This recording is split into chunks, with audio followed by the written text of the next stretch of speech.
Mynta rang ba ka jela ukongrat ke sangma hinin kesngi ula pensyai ba omday namar ka Jingbym Thrang Hynrei ka Meghalaya bat Assam ki yat haringkat ka jingpikir ka bayadai bat ka kela ba ar jong ka Pynbeit put namar ka jinglong Jyrwit-Jyrwat jeng kithan hagani ka wat ka Mynta.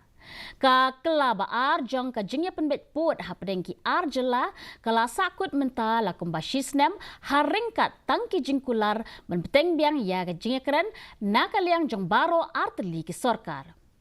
Ula kedau ba ka jingya lang hapdeng ki ar sorkar kala ban long ha ubnai risau watla ompat la ban pentikna ya kitaring.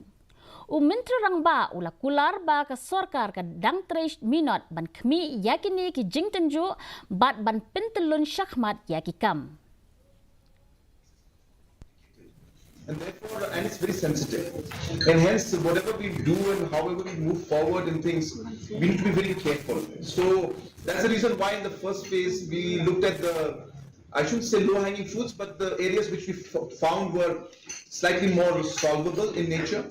So therefore, we are being sensitive and careful as we move forward. Locations like Lumpy, locations like PCR, Kanduli, Block 1, Block 2. We understand that there have got a lot of complications. So it's not as simple as the first one.